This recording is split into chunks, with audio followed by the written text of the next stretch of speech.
Hey guys, welcome back to BackPocketGameReviews, and today we're going to talk about microtransactions ruining gaming!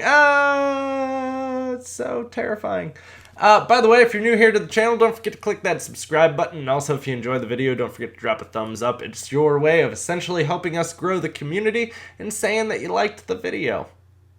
Pretty self-explanatory, right? A like equals you liked the video. So, there's been a lot of controversy over microtransactions recently and the way that they're being implemented into games. Specifically, a notable one would be with Shadow of War, the new Lord of the Rings game.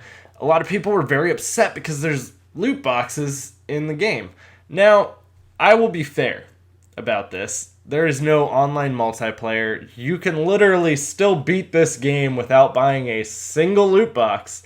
But a lot of people are upset because there's kind of like this end game grind. If you want to get the true end game, you have to grind to do it, or you can use the cheap way out. Well, technically it's not the cheap way, it's actually we're taking your money way, so it's the expensive way out.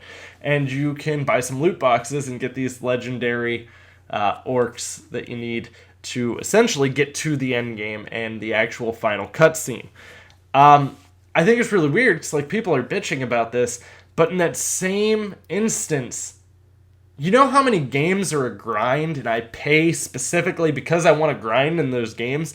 Destiny 2, Borderlands, Diablo, any effing RPG you've ever played, Skyrim, Fallout, all of them are considered a grind. I don't go whining when Bethesda makes it kind of grindy for me to level up my character so I can beat the boss at the end of the game. No, I went into it hoping for that because that is kind of the point. It gives you more playtime. If the game is good and you enjoy the systems in place, you will enjoy the grind. Personally, with Shadow of War, I enjoy the grind. I love the Nemesis system and I enjoy fiddling around with it. I'm not upset in this instance. Nothing in there is game breaking or something you can't do on your own. So that one I'm going to call BS on. Now, there are some bad microtransactions out there. Obviously, you can look at Battlefield. Battlefield has shortcut transactions. So essentially, I can pay to unlock everything for a certain character class rather than exercising my skill to actually unlock those things. I do disagree with that. That does border on pay to win. There's a big difference between a microtransaction giving you stuff for online that you either would have to unlock and work towards, or, and keep in mind, these are things that might deal different damage or things that might play out effectively different in an online match. That's where I disagree. I'm very worried Borderlands 3 is going to have loot boxes, by the way. That would break that game, so please don't. Battlefront. Battlefront would be the prime example of pay to win. If you look at it, and I'm not buying this game. I'm not buying it simply because of this. You can unlock star cards, which give you weapon cooldowns and extra weapons and different damage boosts and stuff like that. Battlefront 2 is pay to win. Look, I'm not against microtransactions in the instance of I understand developers need to make more money. Games are getting more and more expensive. Your talent in developing a game is more and more expensive. Most game developers make around $50,000 to $60,000 a year, and companies still need to make a profit. I understand that. But there are games that implement microtransactions. Keep in mind, both those companies that I just mentioned, both those games are from EA. To hell with you, EA.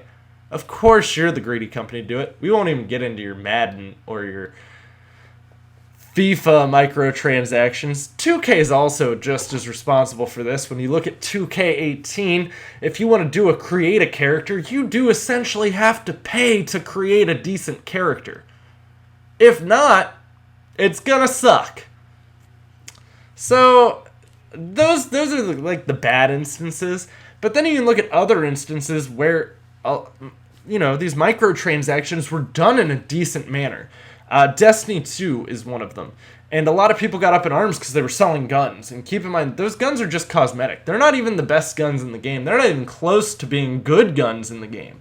And they come to you at level 3, so you'd have to have a gun that's at least high enough level that you would be willing to dismantle it and infuse it into the other one to bring it up. So you're essentially paying for a cosmetic gun skin. That's all you're paying for. Or where you can get the bright dust and you get different shaders. And I get it. Yeah, sure. Shaders used to be an unlimited, you unlocked them, one and done.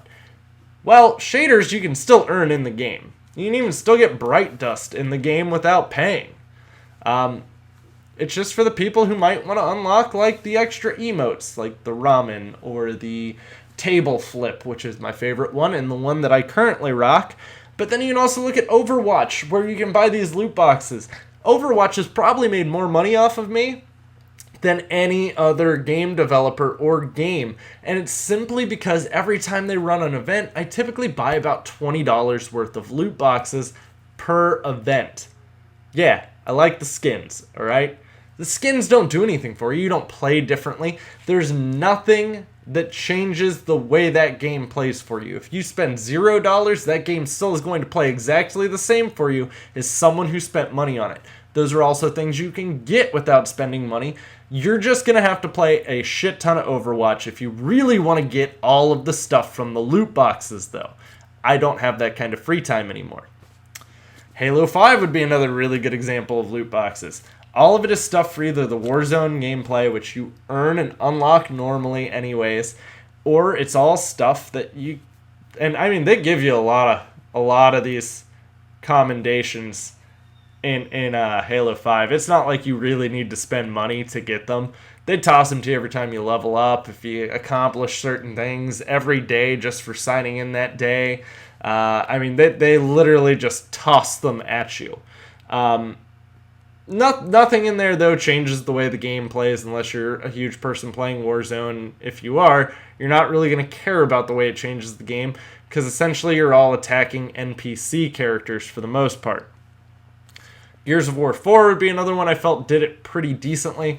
And this is the biggest difference, because Gears of War 4's is very similar to Battlefield's system. You don't have shortcut kits, though, and stuff like that. My issue is Battlefield has these loot boxes, but then you also have to pay $60 for a season pass just to even get the maps. Halo 5, Gears of War, Overwatch all gave you the maps for free. Those are free add-ons for you. That's not something you have to pay for. Even Rainbow Six gave you the maps for free. Those aren't something you have to pay for. Now, in Rainbow Six, they do add new operators, and those new operators do change the way the game plays. But they only change the strategy of the operator you're playing with, or how you might handle the situation. It does not game break. It does not give someone some huge advantage. Gears of War, all of it's cosmetic. It's all cosmetic, but you're getting all the maps and stuff for free. I think it's greedy when you're selling a $60 season pass with your $60 game, and then you have a whole bunch of shortcut kits, and you have a whole bunch of loot boxes and shit you have to buy that no one really wanted to buy to begin with. But, you know, money. EA. Things that they like. Unless they're rolling in your money, they're not happy. Call of Duty's another one. I really wish Call of Duty would stop doing a season pass. Spend more time developing these cool skins. You are literally under an umbrella in a parent company with the same people that produce Overwatch. You would think you would look at it and go, man, we could really push and make all these different skins and probably make better money off the loot boxes and give you the maps for free in Call of Duty, because the second the maps start rolling out and people are just like, I'm done, I don't want to pay for the maps, then you just lost a whole bunch of players. Overwatch doesn't do that. No matter when I return back to Overwatch, I have all the maps. I'm not going to be kicked out or not able to play a certain map with my friends. They're all available to me. And I really wish more companies would embrace that, especially if microtransactions are the route they're wanting to go. You can offer us cosmetic microtransactions. No one's really upset over, I'll pay to decorate my virtual doll. Okay? I know it's a weird way to word that, But that's what it is, and I'm okay with that, and I'm willing to pay for that. I'm not okay with you paying to unlock shortcuts, boost stuff in online multiplayer. It would be even worse if they did like microtransaction loot boxes for story content, like mission unlocks and stuff. God. Well, guys, let me know what you think about this down in the comments down below, and stick around, so I have plenty more content coming for you guys.